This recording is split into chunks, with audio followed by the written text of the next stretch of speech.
Hello guys, welcome back to my channel. आज हम लोग क्लास 8 का चैप्टर फर्स्ट रेशनल नंबर का एक क्वेश्चन सॉल्व करने वाले हैं जो बहुत इंपॉर्टेंट है, मोस्टली एग्जामों में आता भी है। तो क्वेश्चन क्या बोल रहा है, पहले उसे को देख लेते हैं। Express each of the following rational number in standard form. जितने भी जो रेशनल नंबर दे रखे हैं, रेशनल नंबर पता है कि पी अपॉन क्यू के फॉर्म में होते हैं। ये पी और जे क्यू मतलब अपॉन में होते हैं, जो फ्रैक्शन में होते हैं उसे रेशनल नंबर बोलते हैं। ठीक है, तो ये रेशनल नंबर के फॉर्म में दे रखा और हमें स्टैंडर्ड फॉर्म में करना है। ठीक है, तो स्टैंडर्ड फॉर्म में कैसे करेंगे आइए देखते हैं। बहुत ही ज़्यादा इजी है, बस आप थोड़ा ध्यान से देखना। तो पहले दे रखा है हमारा 12, तो 12 को लिख लिया यहाँ पे 12 अपॉन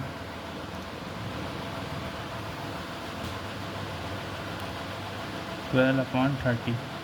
ठीक है, अब पहले हमें स्टैंडर्ड फॉर्म में करने के लिए हमें एक चीज़ का ध्यान रखना पड़ेगा, HCF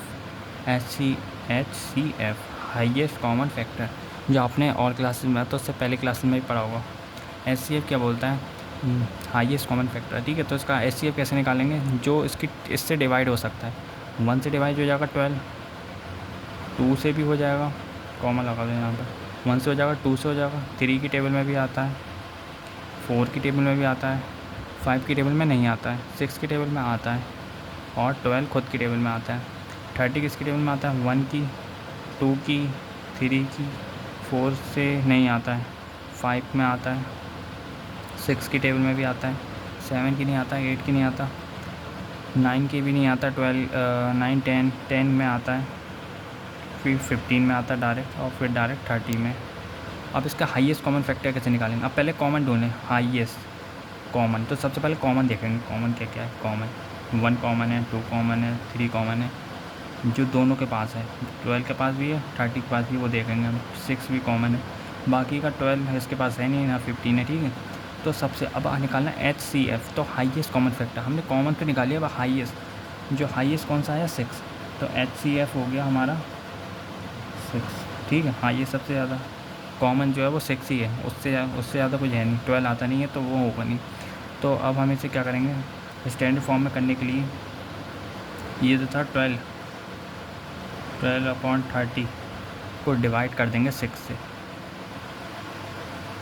तो डिवाइड कर तो आ जाएगा -2, और ये आ जाएगा 0.5। तो ये हमारा आंसर हो गया फर्स्ट क्वेश्चन का।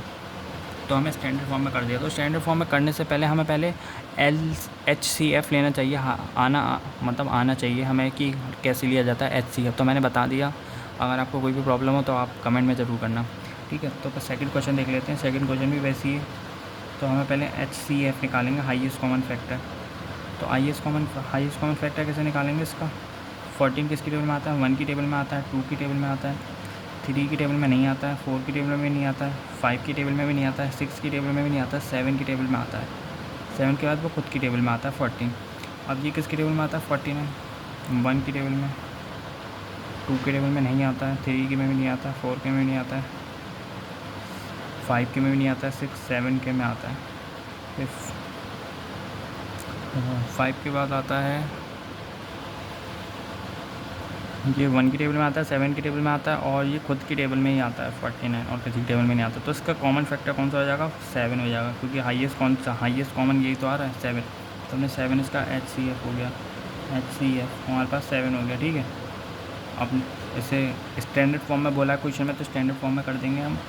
-14 अपॉन 49 को डिवाइड करेंगे, जो HCF आया है, HCF आया है 7 से डिवाइड करेंगे, तो हमारे पास आएगा 7 को डिवाइड करा 2 से, तो हमारे पास जाएगा 2 अपॉन 7 को डिवाइड करा 49, 7 आ जाएगा।